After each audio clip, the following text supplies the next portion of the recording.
जगदम्बा महामाया पचड़ों वाली माता महामाया का दरबार जहाँ से भक्तों का कल्याण होता है। आप भक्तों को सत्संग के माध्यम से सद्बुद्धि प्रदान किए जाते हैं कि किस विधि से जगदम्बा की आराधना करें, विनती करें, प्रार्थना करें कि माता जी प्रसन्न हो जाए, दयाल हो जाए और आपकी विनती पुकार को सुने और आपका कल्याण ध्यान करें। अगर भगवत को इतना ही आ जाए, अपनी आवश्यकता, अपनी व्यवस्था, अपनी विनती, अपनी पुकार, अपनी आराधना, अपने पूजा पाठ अपने आराध्य के चरण में, जगदम्बा के चरण में समर्पित करना, पहुंचाना अगर आ जाए तो उसका जीवन सार्थक है।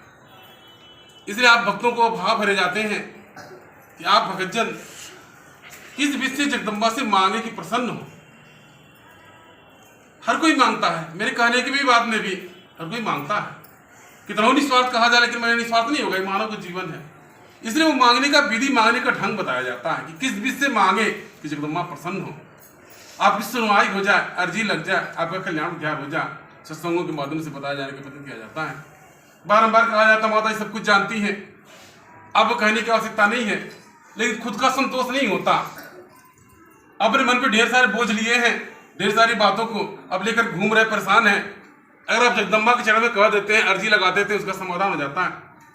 तो फिर आपको मार्ग बताया जाता है कि आप जो कल्याण का मार्ग है, सद्बुद्धि का मार्ग है, आप घर गृहस्थी में रहते हुए भक्ति का मार्ग है, आपको बताया जाता है। आप समझे, जाने और आपको क्या कृपा होगा।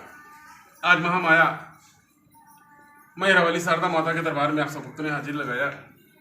ये जरूर कभी कभी किसी न किसी रूप का आपको कोई करनी कर्तव्य अच्छा रहा होगा, आपके बाप दादा का कोई पुण्य प्रताप रहा होगा जो आज साथ में आज सम्मिलित हुए। अब पहली बार आए, दूसरे बार 10 साल से 5 साल से कभी से भी आए हैं, ये जरूर आपको कुछ अच्छा करनी कर्तव्य होगा। जो पचड़वा में माता जी का दरबार मिला, इसके बाद आपको कोई मार्गदर्शक मिला, आपको सही गलत का पहचान कराने वाला कोई मिला और आज आप दया कृपा के भागीदार बन रहे हैं। तो आज इस पचड़वा वाली माता जी के साथ, आसक्त जगदम्बा महामाया के साथ, इन 9 देवियों के साथ ये समझें कि 9 देवियों के साथ, 9 माताओं के साथ आज आप भी सम्मिलित हुए और आज जगदम्बा महामाया से प्रतीक्षारत है। जगदम्बा महामाया प्रतीक्षारत अभी मन में विचार आया सही में, वो जगदम्बा महामाया कोई रंग नहीं, कोई रूप नहीं, कोई गंध, सर्वज्ञ घड़गड़ में गड़गड़ में आकाश पाताल पृथ्वी में व्याप्त है। किंतु भाव के माध्यम से, भक्त के कल्पना, भक्त के भाव के माध्यम से माता जी का आगमन होता है। भक्त के भावों के माध्यम से माता जी किसी की विनती पुकार को सुनती हैं। भक्त के भाव के माध्यम से जगदम्बा किसी का भोग ग्रहण करती हैं। जगदम्बा महामाया भक्त के भाव भाई बोर होती हैं। ये भाव है आज सच में ऐसा प्रतीत हो रहा है कि पचड़वा वाली माता जी के साथ तमाम माताएं विंध्याचल, कलकत्ता, जम्मू इत्यादि सभी जगहों की माताएं आज दरबार में उपस्थित होकर साथ प्रतीक्षारत हैं। सच में किया आज आप भगत जन से उपस्थित हो और मुझे यह भी लग रहा है अगर आप में से 2, 4, 5, 10 भगत के अंदर निस्वार्थता आ जाए, कुछ निस्वार्थ है, कम से कम यह है मेरा मेरी माता गुरु का आपका सम्मान बढ़े कि आपको निस्वार्थ रूप से भेजा जाए। कम से कम मतलब माता जी के दरबार में सब लोग स्वार्थ ही लेकर के जाते हैं। आज आप साथ में आए, आपका भी स्वार्थ है, लेकिन निस्वार्थ रूप से अपने कामना को परे हटा करके जगदम्बा के दर्शन मात्र के लिए जाए। आपकी आवश्यकता व्यवस्था माता जी को पता है, तो कम से कम इतना दिन रहे।